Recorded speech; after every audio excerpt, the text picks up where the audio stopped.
I'm Seb. How we doing tonight? Me? Queasy. Looking at you? Queasy. No, I'm kidding. It's just, I've worked on boats for so long, sometimes solid ground makes me feel land sick. Good thing this isn't even really solid ground. This stage is rocky. But no, I love what you've done with the place. It's chic. Yeah. I know what you're all dying to ask me. What has a pretty young thing like you been doing on a boat? Well, thriving, clearly. No, I'm kidding. No, it's not just a boat either. It's a mega yacht. So have a little respect, yeah? And I'm its captain. No, I'm the woman that stands at the front like this. It's a full-time job, but somebody's got to do it. Just getting blasted by that sweet sea breeze. It's delicious. No, I work in hospitality. I am third steward, which it's not really a points-based system. It's more about your ability to say, "Yes, Chief Stew," loudly and agreeably and not sound sarcastic. So I'm American, and so yeah, it's not going great, but I've not been getting on really, not really gelling with the chief steward, Stephanie, for some time now. Recently, she said to me, Seb, when we clean the bathrooms, can we make sure to actually, clean the bathrooms, please? The mirror was streaky. It's big no-no. Yes, Chief Stew. And when we go on break, can we make sure to clear it with all the internal team, please? Yes, Chief Stew. Although surely that would take all of our break time chasing people around the boat. It's a really big vessel, Chief Stew. Well, that sounds like a time management issue. And I need you to manage that time.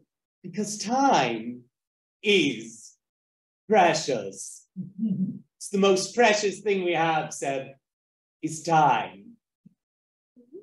Power is precious. Precious to her, clearly.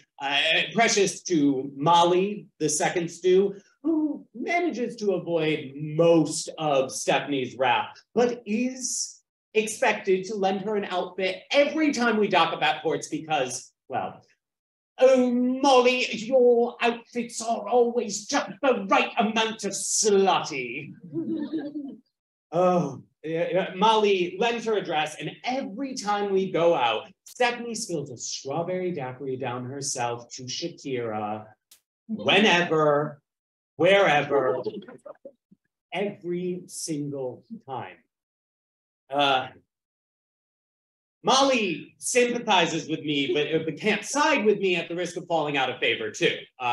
The other week, we're in laundry, and she's scrubbing daiquiri out of her maxi dress.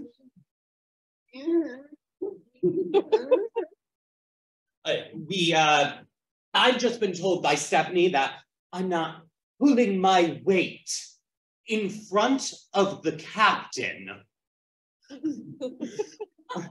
Our next guests are arriving in an hour. Some next gaggle of new money folks just out with the girlfriends to have a good time while we're in our prime. Can I get an amen? Woo!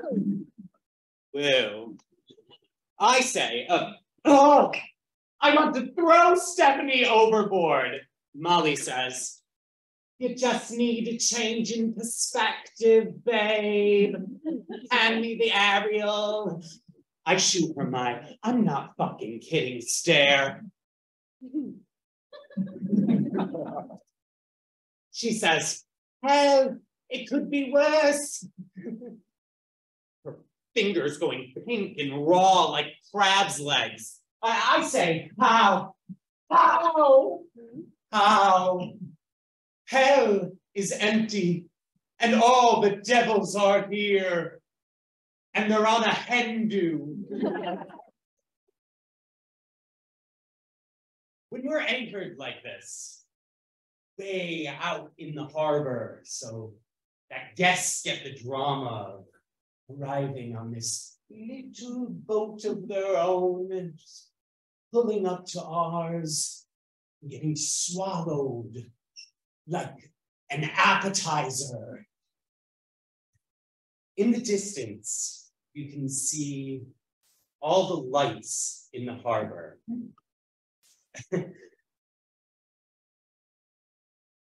You can see all those lights, like wet, flat Christmas you're not invited to. On the boat, we call it mirage. So close, yet so far. I needed some time off. Enough time cooped up in a 3/4 single cabin bed, you start to realize you're effectively just trapped in a series of boxes, right? Which are really like coffins slotted inside of each other, just bobbing around in the middle of the ocean at the mercy of the elements, like a Russian doll crammed with canapes and people with more sense than money and people with no sense and no money and nowhere to go and just blinking at the shore like a candy store we're not allowed into. And I hate being told no.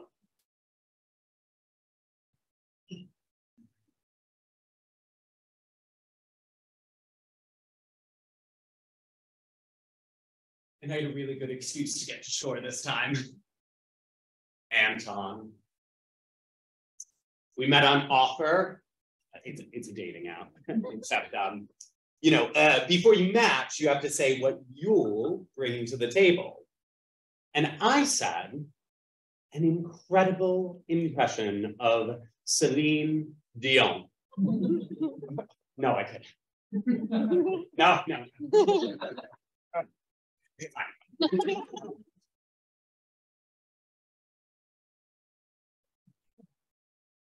No, not when the wind was so cold. Thank you. No. No. Yeah, for his answer, he had written influence. He had a startup, clearly came from money, perfect teeth, and was in town for a conference, briefly. In his pictures, he had a cold smile, like one of those statues you'd find in a fountain in Naples. Obviously, I was obsessed with him. And he asks, "You free tonight?" In the way only someone who has never worked in hospitality can muster. 7:45, the Pygmalion. It's a seafood restaurant. You'll love it. Inevitably, I'm working. Me and Molly and Stephanie. And we're going to have to greet the next guests when they arrive and serve the first dinner and do drinks and we're not allowed to go to shore except on rest days, which isn't until next weekend. Or if we have, you know, some horrific family emergency, or, you know, or if we get really sick, or I time my first bolt of vomit to hit Stephanie's ballet pumps as she walks past.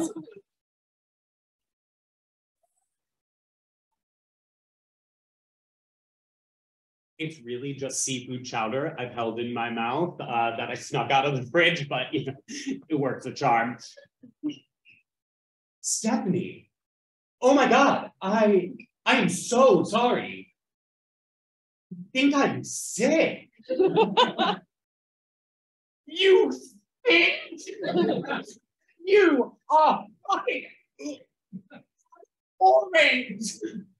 It's a great word. I mean, I'm like, almost flattered. Yeah. Molly, can you fetch the carpet cleaner? Now, please.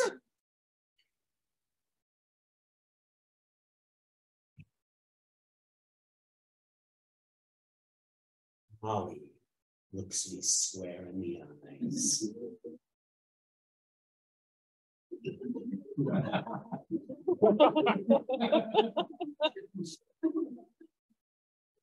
For a moment, I think she's going to call my bluff. I hold her gaze and my breath. It smells really bad, actually. I do a little, you know, retch just to convince her. Like,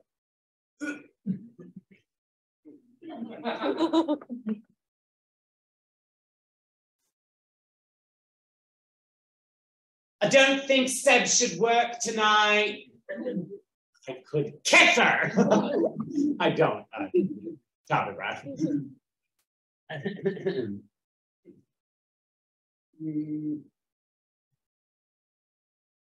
She goes on. It's not like we'll miss him, is it? And we need the tips from this lot. Nice touch. And it was probably him that lost us the tips last time. No offense. Will you just need some rest then? No, I shake my head. I feel awful. Oh, I'd be no good on boat. That's probably true. You're probably best getting the crew to ferry you over to land then. Yeah. Well, get going then. Yes, Chief Stew. 7 p.m. I return to my cabin to collect an overnight bag and toothbrush and message Anton. It's on. He replies, can't wait. 7:15, I get to land. The engineer that I bunk with, this sweet, stupid idiot Faraday, he walks me right to the door of the medical center. He said, so, this is me. Oh, do you want me to come in with you? I brought the book. I can wait. Oh, no. I think I'm best alone. No. You just go back to the ship. Go on. Yeah.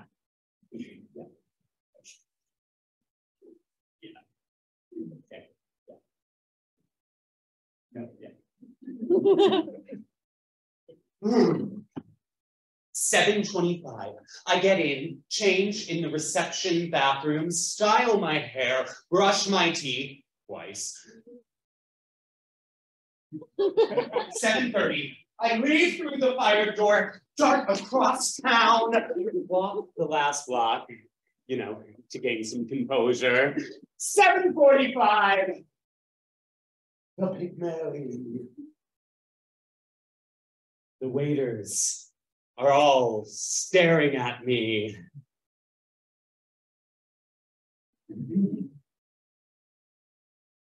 Staring just straight through the thin fabric of my shirt. Like,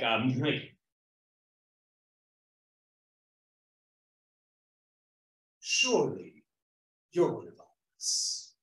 Like, what do you think you're doing here? You can't afford this. Who are you pretending to be? I stand a little bit straighter. I think the table's under Anton or Seb and Anton. No, there's no reservation under that name. Maybe Anton and Seb, or Sebastian and Anton, Anthony and Antonio, surname. Banderas. I don't know. Vermicelli? 7:55. Oh. Can I just look at the list, please? No, absolutely not. Can you wait outside for your companion? We have guests to see. Oh, okay. Okay. Okay.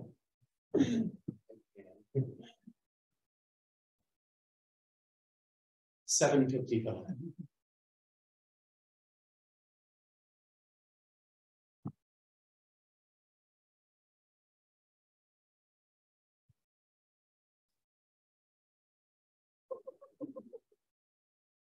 $8 p.m. $8:05. I'm checking offer. A message from Anton. Something better came up.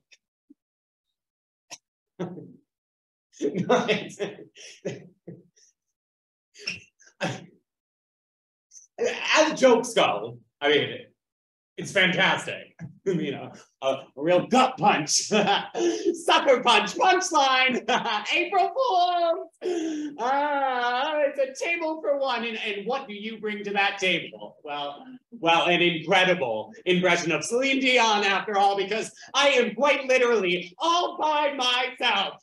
Fuck's sake.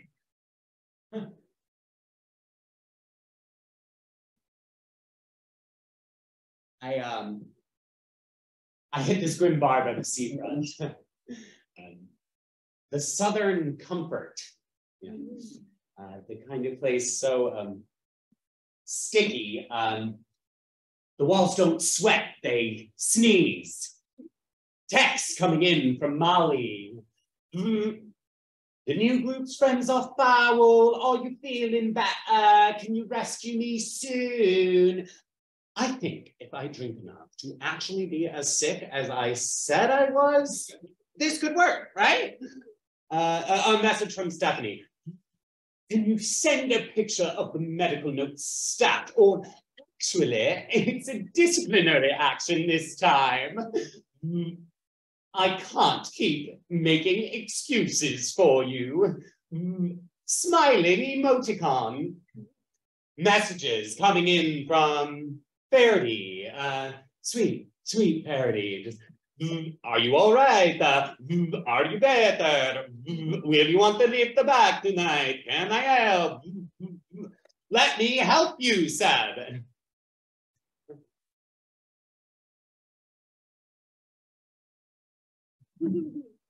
If I go back, I'll have to work the party.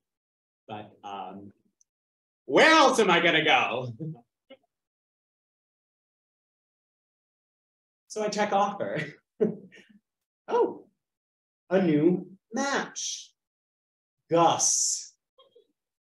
His opening line is, looking for company, whatever the cost. Well, and he's fully 5 meters away. Wait, that's...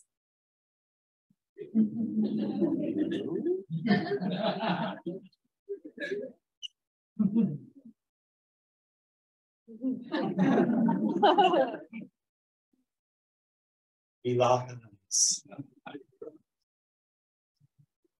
Him across the room, me sauntering over like a big jungle cat, and it's big Baz Luhrmann, Romeo and Juliet vibes, you know.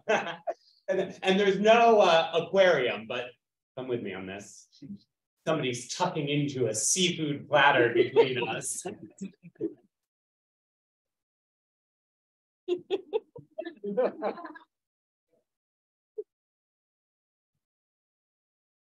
So, is somebody sitting here, or could that body be mine?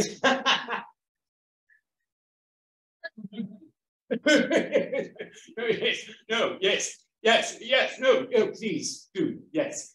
Sit that body down. Okay, yeah. So, what is a man of your esteem, age, doing in a dive like this? Well, I heard it's where the real people come to drink. Great. Why? Which boat do you work on? Oh, no, I don't. Well, yeah, I do, actually. Currently, I am working on a vessel. It's more in entertainment. Oh, so you are an escort then? No.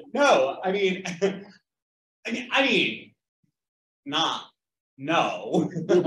I mean, I am a companion, or I could be. I could be your, if I'm available, which I am. Oh, I didn't want to presume. No, of course not. Or come on too strong. Yeah, no, of course, yeah. No, dealer's choice, I guess. I'm not a dealer. Who told you that idea? I'm a trader. I'm in trading. I'm an advisor. I advise. Okay, yeah, that's fine. It's just a figure of speech. Yes, quite right, yes, figure of speech, yes. Yeah.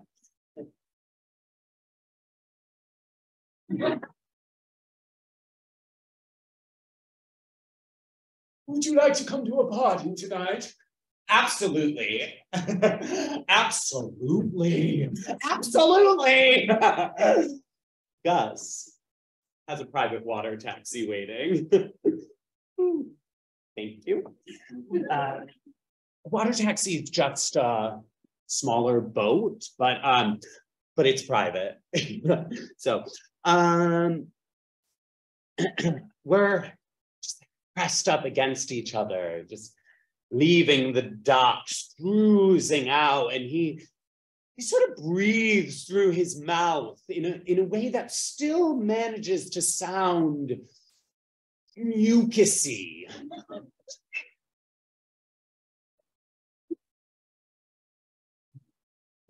But his wallet is digging into my thigh. It's oh yeah, no, definitely his wallet. Yeah. And this party is on, well, Gus described it as a giga yacht, the Prosper. Oh, I see it glowing out on the water like a promise. It's the type of thing that I imagine would really impress a bright young thing like yourself. There will be a number of pretty big names on, so you're welcome to change in my cabin when we arrive. It's incredibly, it's chubby, isn't it? It's incredibly private, and you're not to feel like you need to speak to anyone. Just say you're my consultant. If anyone asks, and keep close by in case I need you. Oh, I see we're across from the Clarabelle. My Heckles race. That's my boat. That's my boat! It was hidden in the bay behind the Prosper, just tucked behind it like a serpent. It hisses at me in the pink light. I feel like Stephanie's eyes are just boring through every porthole. Just to...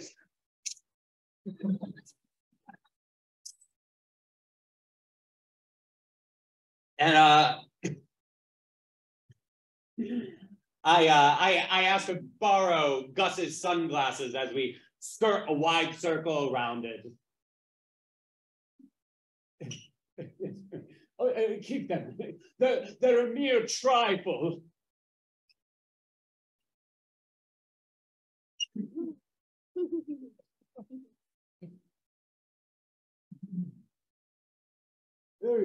The Clarabelle always looks pretty enough, doesn't it? But nothing of real substance there. I think you'll find it's 40 meters long, 3 lounges, 2 hot tubs. And... I stayed there once. It's child's play, really. This is where the real players are. Yeah, what kind of players? Like poker players? No, Sebastian, no. Players on the world stage. People of influence. The Prosper is a beast. It just blocks out the sun and hums indifference. It's kind of like the type of gym bro I spent my early 20s obsessed with, you know? It doesn't care that I'm here at all, but I want its attention. We pull up to the swim platform. Ooh. A crew member offers me his hand. I take it. They offer a flute of champagne. I take it. I throw it off the side of the boat. That one had a fly in it. I take another. Do better. Gus just kind of follows me up the stairs like a Labrador. Oh, there's music peeling in from one of the lounges, spicing the air. Sweet and heady. The finish on everything is crisp, sparkling. I sip the champagne. I leave the glass somewhere. My cabin is just through here. I laid out some things on the bed earlier. You might like to consider. But whatever you're most comfortable in, we do have a bit of time if you wanted to. I shut the door on his tongue.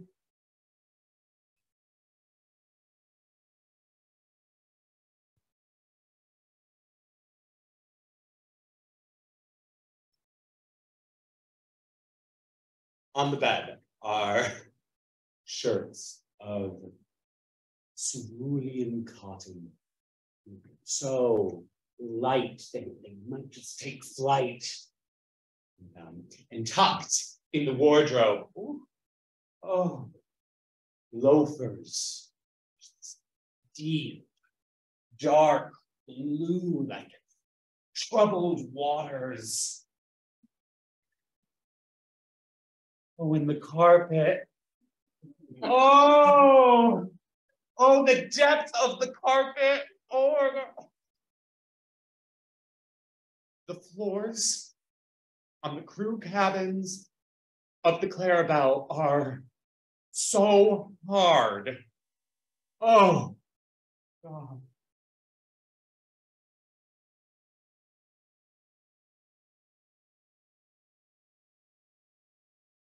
I change. I gargle. I spit into the cup on Gus's bedside as a joke. I come out of the cabin and he looks me up and down. And he looks at my feet. He says, Sebastian, those are mine. Well, it's all yours, Gus.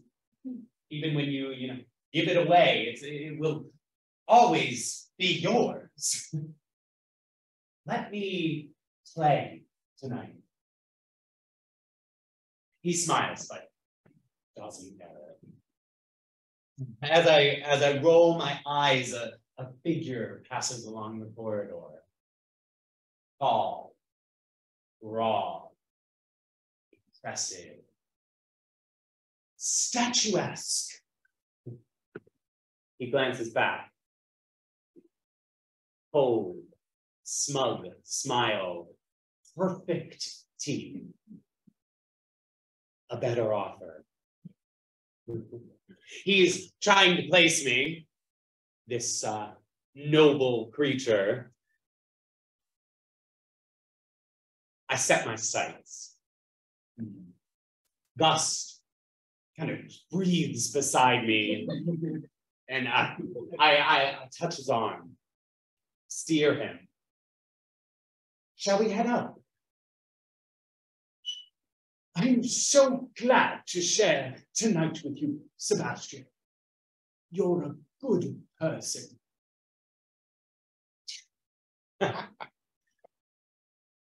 His eyes, you see what they want to see. I feel my past melt into air, into thin air. Oh, you have no idea. As I from crimes would pardoned be, let his indulgence set me free.